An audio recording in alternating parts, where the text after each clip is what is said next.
This is Jack Robbins from PVMS Skyhawk News, and today I'm interviewing George Taylor, my grandpa. I wanted to talk about what you do and who inspired you growing up. May I start interviewing you? Sure. Thank you. First, where did you grow up? Jack, I grew up down in South Arkansas, about 100 miles south of Little Rock, in a little place called Bearden. It's just a little bitty small town, and I actually grew up in the country out there, about 7 miles outside of town, with my mom, my grandparents, my grandma and my grandpa, and my 3 sisters and my brother. My dad died right after World War II in the 50s. So my mom moved, my sisters, my brother and we moved in with my grandparents, and that's where I was raised, down in the country. Was there anybody who had a great influence on your life whenever you were growing up? My grandfather particularly. My granddad really, I have no recollection of my dad, so my grandfather was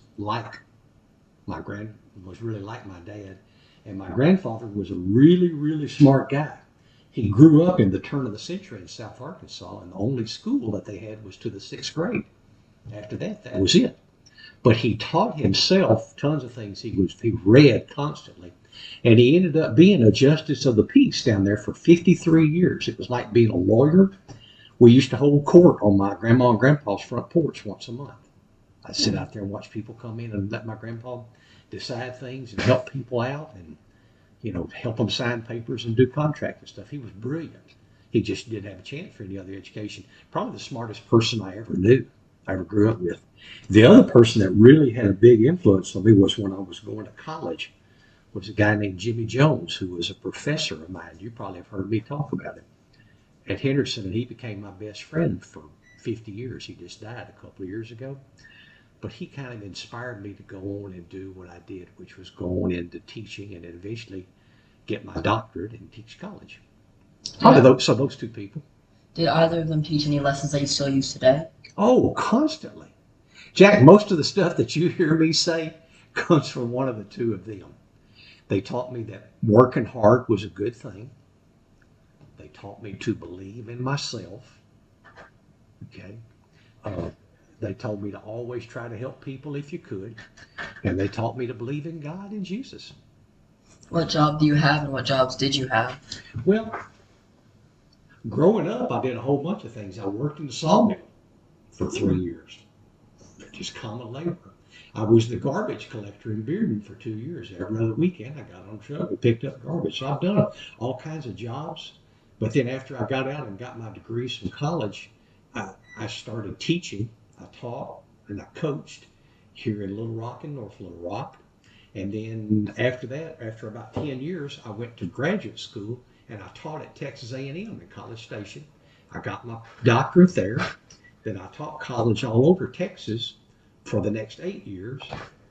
And then when everybody in my family got sick kind of all at once, and I was the last healthy one standing, I was living in San Antonio, Texas, teaching there. I knew I had to come back to Arkansas to take care of my mom. And so I took a job at Arkansas Tech. I taught there for 5 years. And while I was there, that's where I met Mimi, your grandmother. And we eventually got married. And she wanted to live down here in Little Rock because she was the school nurse at Parkview High School.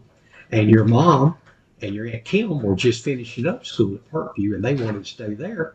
So I ended up quitting my job there. I moved down here with them, and I became a school administrator in North Little Rock, and I did that for 14 years. And then since I've retired, I have been a seasonal insurance salesman for Educational Benefits Incorporated here in Little Rock. Was there any religion that you had growing up that inspired you to do anything? We grew up in a Methodist church. It was a Protestant church. We learned about the Bible, learned about Jesus. To be honest with you, big church moments when I came back after I met Mimi and we started going to the church out at Rock Creek. And that was late in life, but I finally really and truly got baptized there, and I really, really, really accepted Christ as my Savior back then in 2010. And that church has been extremely influential to me. I have good friends there. The guy who is the senior pastor there, I taught him in junior high school. So Rock Creek is very important to me. Well, thank you for letting me interview you. Well, you're more than welcome, Jack. I hope you got what you needed, bud. I love you. Thank you.